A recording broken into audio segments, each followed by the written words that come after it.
world's financial center and its top economy, the U.S. leads the globe. And so does the U.S. dollar. The greenback is not just America's money, it's the world's. But is anything backing the global reserve currency? How much longer will the dollar's reign last?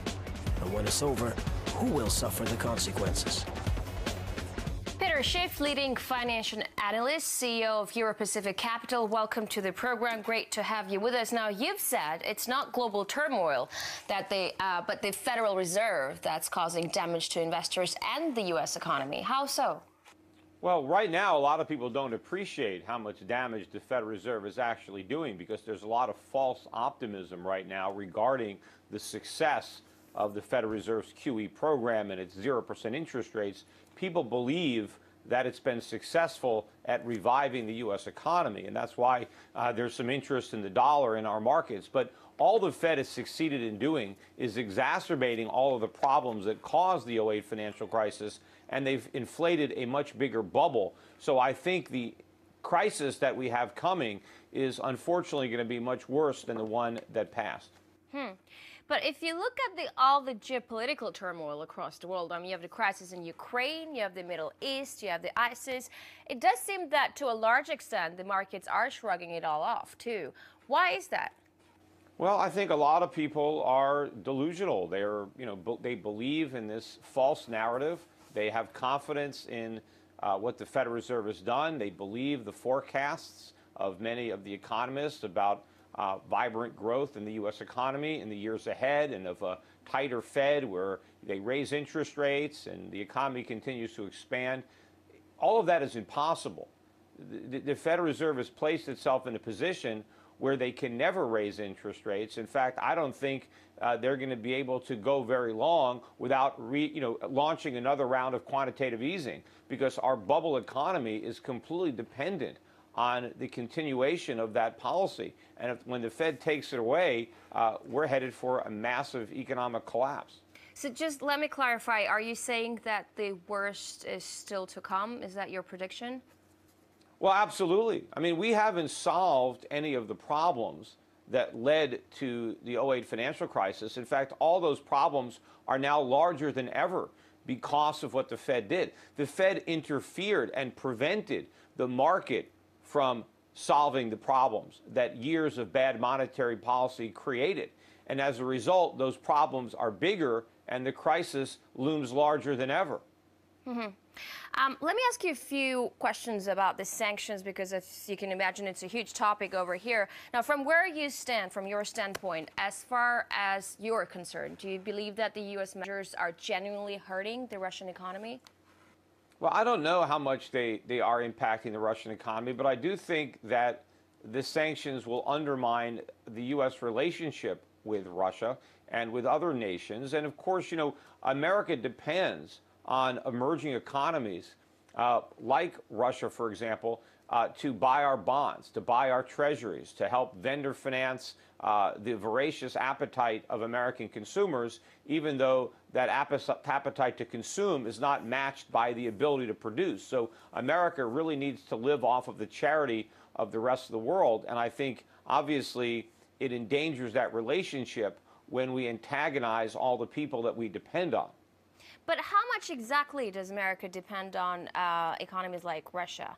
How long till the U.S. sustain the sanctions against Russia without causing damage to its own economy? Because more than bonds, I'm just thinking ExxonMobil is already feeling the effect of sanctions. I mean, having to shut down the Arctic drilling and all. Yeah, I think America is the most dependent country on the planet. We depend on the rest of the world like no other country does, because we don't have the ability anymore to produce the consumer goods that we require. And so we count on the rest of the world to fill the void, to send us all the goods that they produce in exchange for nothing.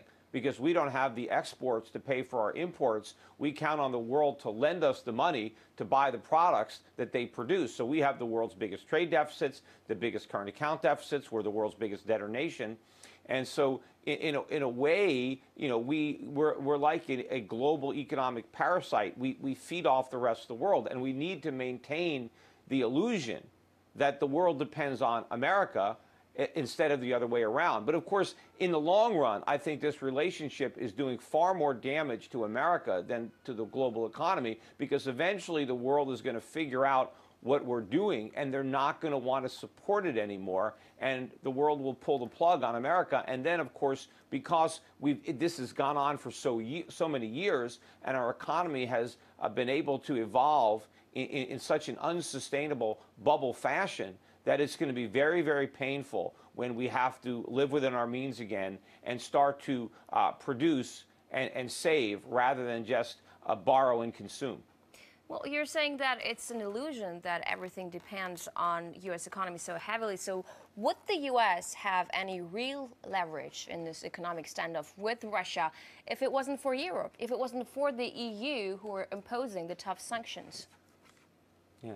Well, certainly Europe is an important part of it, but I think the only leverage we have really is one of the false perception of the true nature of the U.S. economy. I mean, we still project an aura of strength, but people don't look beneath the surface to really figure out how vulnerable and how weak the U.S. economy really is, and how much it depends upon the generosity of the rest of the world, and really the foolishness of the rest of the world to continue to loan America money that America can never repay and will never repay. We simply borrow more and more money. And of course, we still project strength through our military. We do have an enormous, military capacity, but we count on the world to pay for it. Left to our own abilities, America cannot afford the military that we have. Certainly, we couldn't afford the presence that we have around the world. We couldn't afford to maintain and supply our troops were it not for the money we're able to borrow, in many cases, from the people that we're theoretically, defending ourselves against. But the U.S. produces one key product, the dollar, and it happens to dominate the world's financial system. So are we going to see that change? Well, I mean, the dollar's not really a product. It's an IOU, but there's nothing really behind it. And it doesn't cost us any money to create dollars. I mean, there's no resources expended. We don't need big dollar factories. The Fed just pushes a button and they magically come into existence. And there's no real value there. You can't consume it. It's all about, perception. The fact that people think the dollar will have value in the future and they'll be able to exchange it for the things that they really need. But once that perception no longer persists, when people realize that the dollar is nothing but an empty promise, an IOU nothing, nobody is going to want our dollars anymore. I mean, at one point, the dollar was backed by gold. So people wanted dollars because they could get gold. But you can't get anything for your dollars. And at one point, people also wanted dollars to buy the products that Americans produce. But people don't want American products. They want Chinese products. So what good are dollars? But hold on, but when does that perception of dollar becomes obsolete? Because right now, it doesn't seem to bother anybody. I know. Well, sometimes these old habits die hard. It takes people a long time to recognize something. I mean, think about the dot-com bubble, or think about the housing bubble, and think about all the crazy things that so many otherwise intelligent people believed until one day they no longer believed it. So you have a lot of people that have a misplaced sense of confidence in the U.S. dollar. And ironically, because there are so many problems in the world, there's problems in Europe, there's problems in Japan, and politicians and central bankers are doing foolish things in those countries too. I mean, we don't have a monopoly on economic stupidity in the United States, but because so many other countries are doing foolish things, people take refuge in the dollar. They buy dollar as a safe haven, even though they ignore the fact that the problems in the United States are actually larger than the problems in the countries whose currencies they're selling in order to buy dollars. So we benefit from everybody else's problems, even though ours are bigger than anyone else's. All right, but beyond the dollar, which you say is just a bogus piece of paper backed with nothing, I mean, the U.S. is one of the world's top manufacturers. It is the world's #1 economy. I mean, surely its economy is based on more than just a paper. Well, it's only the #1 economy because we have access to so much cheap credit coming in from around the world, and because we can run these huge trade deficits. If that wasn't the case, the real value of U.S. GDP would implode, and we would no longer be as large an economy as we are now, thanks to the fact that the rest of the world artificially props it up. And I think that those actions of diverting scarce resources to the United States undermines economic growth outside the United States. But yes, to answer your question, there is a competitive part of the U.S. economy that still remains. But that portion of the U.S. economy that is productive, right, and is competitive, gets smaller, every month. I mean, we keep contracting that part of our economy, and we keep replacing it with the bubble part of the economy, the consume, the spend, the government sector continues to expand, whereas the real wealth-producing component of the U.S. economy continues to shrink in proportion to the whole. All right, Peter, we're going to take a short break right now, and when we're back, we'll continue talking to leading financial analyst Peter Schiff about the future of the world's financial system and what role the dollar will be playing in it. Stay tuned.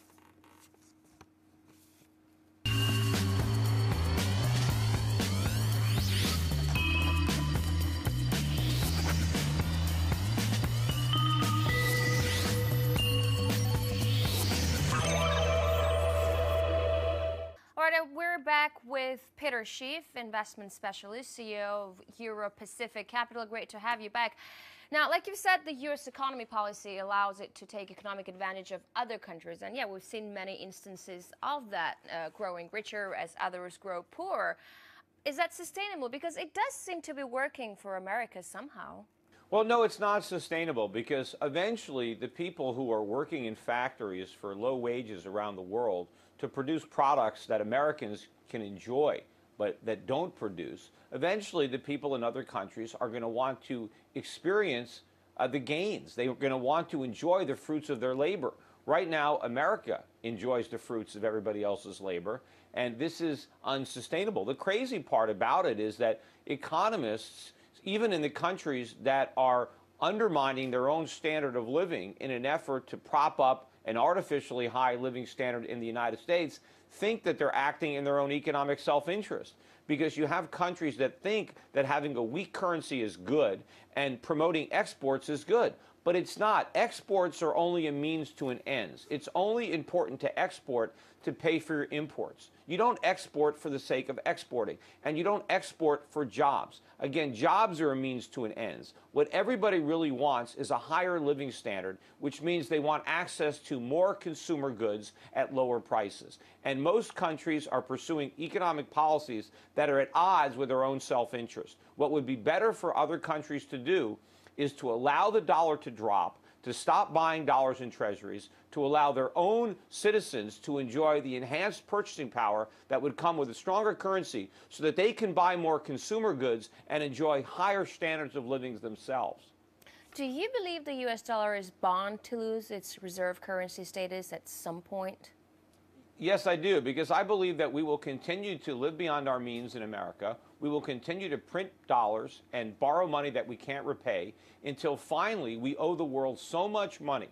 The world finally recognizes that they're never going to get paid, and they stop throwing good money after bad. And when that happens, then I think the dollar will collapse. I don't think we will be able to raise rates substantially enough to stop the decline, because our economy is too over-leveraged, and I think politicians will resist the solution. And so I think the dollar's days are numbered as a reserve currency. How large that number is, I don't know. I've been overestimating for some time now the intelligence of the global community to figure this out. So people are a lot dumber than I thought. And when they're all going to wise up, I have no way of knowing. But, there's an old saying, you can't fool all the people all the time. And, America is not going to be able to fool the entire world indefinitely with respect to the U.S. dollar. Now, the Republican Party recently endorsed a platform that supports a return to the gold standard. How real is that? And if that ever happens, when? How exactly would that happen? Well, I do think eventually a return to the gold standard is inevitable in the United States, and not only in the United States, but around the world. The Swiss are going to be voting at least in that direction in November about whether to require the Swiss National Bank, the Reserve Bank of Switzerland, to maintain 20% of its reserves in gold. Hopefully the Swiss will vote that way, and that will be a step in the right direction for the Swiss to reclaim the soundness of the Swiss franc. But ultimately, the system that the world is on now, this fiat system where the dollar is at the center of it, does not work.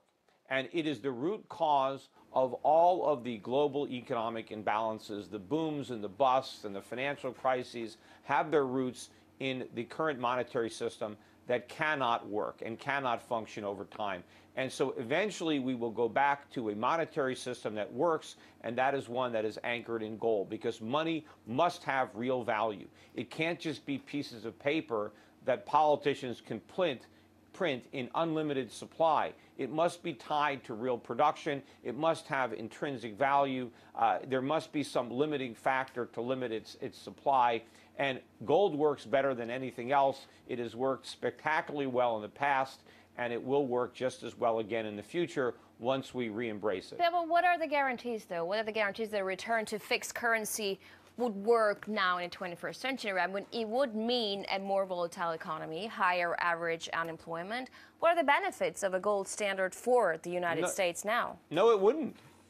No, it wouldn't. If you go back to the 19th century, certainly the latter part of the 19th century and the early part of the 20th century, when we were on a gold standard and nations were on gold standards, the economies grew more rapidly. I mean, certainly in the United States, we had more economic growth, we had lower unemployment, we had a smaller divide between the rich and the poor.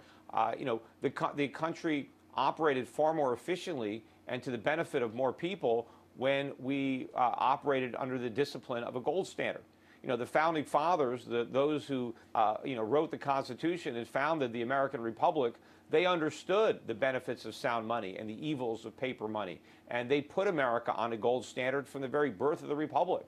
And we should heed their advice. They were very learned men. I think they were much more educated and understanding about economics than the people who lead the United States today. So to try to suggest that we would have a less robust economy if we went back to a gold standard, mostly that's propaganda from central bankers and politicians who want to scare us from going back to something that works. Because when you go back to the free market, right, the politicians and the bankers lose their power.